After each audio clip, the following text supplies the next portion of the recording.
नमस्कार, यूपी की बात में आप सभी का स्वागत है। आपके साथ मैं हूं जोहम रूपा। उत्तर प्रदेश के आजमगढ़ जिले से शिक्षा विभाग की लापरवाही का एक बड़ा मामला सामने आया। यहां के राजकीय बालिका इंटर कॉलेज यानी कि जीजीआईसी रौदोपुर में एक कक्षा में भारी संख्या में टैबलेट सड़ी गली हालत में मिले हैं। ये वही टैबलेट हैं जिन्हें छात्रों की पढ़ाई के लिए वितरित किया जाना था, लेकिन ये टैबलेट कब से और किसके लिए यहाँ रखे गए थे ये किसी को भी मालूम नहीं है। अब अधिकारियों ने एक दूसरे पर जिम्मेदारी डालना और अपना पल्ला झाड़ना शुरू कर दिया है।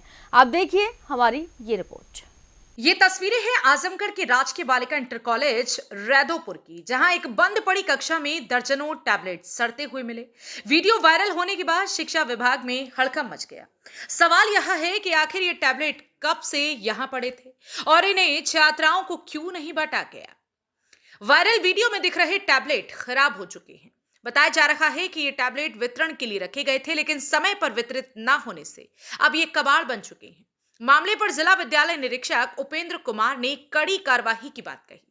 अपडेट ये है कि वो आईटीआरएस में आया था, तो हमने अपने सह जिला विद्यालय निरीक्षक से जांच कराई थी। तो उसमें ये पता चला कि उसकी मान्यता बेसिक शिक्षा विभाग से 8वीं तक की मान्यता है।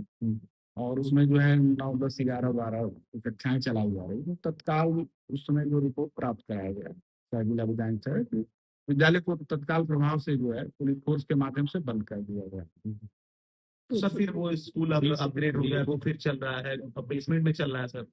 बेसमेंट में तो नहीं चल सकता स्कूल, लेकिन अगर वो बेसिक से मांगता है तो उसके जिला बेसिक शिक्षा अधिकारी के यहाँ शिकायत करके उस नियमानुसार कार्रवाई है उस पर प्रस्तावित करें। अब बेसमेंट के लिए सर क्या कार्रवाई की जाएगी? बेसमेंट में तो नहीं चल सकता है कोई शिक्षण स्थल जो है। अगर ये चल रहा है तमाम या बात सही है तो ऐसी चल रही हैं और स्कूल भी ऐसे चल रहे हैं। तो स्कूल तो मेरे संज्ञान में नहीं है। अगर कोचिंग भी अगर है, आप लोग नाम बताएं तो हम उस पर कार्रवाई करेंगे। और सर वो खुद कैरियर पॉइंट स्कूल है, उसके बारे में 3-4 कोचिंग वो खुद अंडरग्राउंड में चल रही हैं। वो अगर चल रही है तो मानता जिसके यहाँ से वो रिस्पॉन्सिबल है उसके प्रति कार्रवाई के लिए। बेसिक शिक्षा विभाग से मानता है तो रिस्पॉन्सिबिलिटी जिला शिक्षा अधिकारी। ठीक। इस मामले में हमने जीजीआईसी की प्रधानाचार्य से 15 अक्टूबर तक स्पष्टीकरण मांगा है। जांच के बाद आगे की कार्यवाही की जाएगी। अभी तक ये स्पष्ट नहीं हो सका है कि कितने टैबलेट थे और कब से रखे गए थे। वहीं जीजीआईसी के प्रधानाचार्य रूबी खातून ने खुद को इस मामले से अनजान बताया।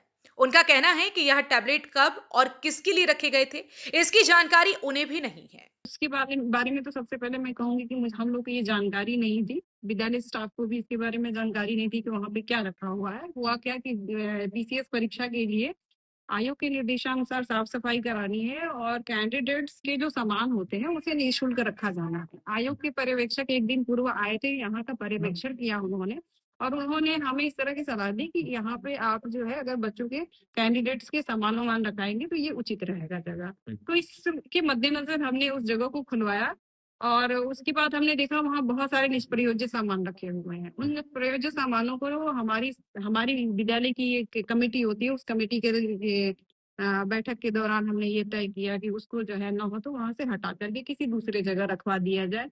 क्या है, कब का है, इसके बारे में हमारे यहाँ सारे स्टाफ भी जो है नए हैं, तो उनको कोई जानकारी नहीं थी। तो हमने उसको सुरक्षित हटा के दूसरी जगह रखवा दिया। अब हमें इसके बारे में कोई जानकारी नहीं है कि कब आया है, क्यों उस तरह से वो पड़ा हुआ है, किसने उसको रखवाया हुआ है। मैडम, एक रिस्पॉन्सिबल पर्सन होने के नाते क्या आपकी ये दायित्व तो नहीं बनता कि इस चीज की जांच हो? जांच के लिए देखिए, अगर हमारे विद्यालय का वो सामान अगर मतलब मैंने जहां तक हो सका मैं अपने विद्यालय का स्टॉक मैंने दिखवाया, तो हमारे विद्यालय का वो स्टॉक में नहीं है। चूंकि होता क्या है कि बहुत सारे जिला और मंडल का ये विद्यालय है, मुख्यालय विद्यालय है और यहाँ पे बहुत सारे काम होते हैं, परीक्षाएं होती है, कंट्रोल रूम बनता है। होता क्या है कि बहुत सारे सामान बच जाते हैं तो उसको ले जाके कहीं एक जगह रख दिया जाता है, फिर वो उसको उठाया जाता है, ले जाया नहीं जाता है या फिर वहीं रह जाता है। अब इसके बारे में ये हमें पूरा इंश्योर है कि वो विद्यालय का सामान नहीं है, क्योंकि विद्यालय का पुराना आईसीटी लैब जो है वो निष्प्रयोज्य हो चुके हैं और हमारे स्टॉक में। विद्यालय में आया कैसे ये सामान? अब मैंने आप लोग को बताया कि अभी मैं हाल ही में 2023 अक्टूबर 2023 में मैंने ज्वाइन किया है, तो मुझे इसके बारे में जानकारी नहीं है और यहाँ के पूरे स्टाफ को नहीं जानकारी है। मैं कोई डेट वगैरह था मतलब कब तक? नहीं, इसको मैंने देखा नहीं, अच्छा। क्योंकि हमारी चतुर्थ श्रेणी कर्मी की वहाँ लगे हुए थे और उन्होंने वहां से वहां हटा करके अच्छा, वहां अच्छा। रख दिया है। उसमें हमने कोई जांच परीक्षा नहीं दिया कि वो क्या है, कहाँ से आया है, कैसे आया है, इसकी क्या। सूचना किसी को दी है ना? जी, मैं जिला विद्यालय निरीक्षक महोदय को मैंने इसकी सूचना दी है कि हमारे यहाँ कुछ सामान रखे हुए हैं, उसको हम हटा रहे हैं, एक सुरक्षित दूसरे जगह हम रखवा रहे हैं। ठीक ठीक। प्रधानाचार्य का दावा है कि जीजीआईसी की छात्राओं को समय पर टैबलेट मिल चुके हैं, लिहाजा ये टैबलेट शायद किसी और बैच के लिए रहे होंगे।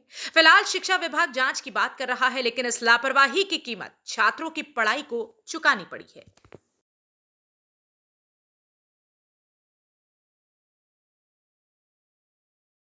सरकारी योजनाओं के तहत मिलने वाले टैबलेट छात्रों के हाथों तक पहुंचे, इसके लिए करोड़ों रुपए खर्च किए जाते हैं। लेकिन अगर इसी तरह लापरवाही होती रही तो छात्रों का भविष्य और सरकारी संसाधन दोनों ही बर्बाद होते रहेंगे। आजमगढ़ से एक ऐसी ही हकीकत सामने आई है। तो फिलहाल के लिए हमारी इस रिपोर्ट में सिर्फ इतना ही। आप देखते रहिए यूपी की बात।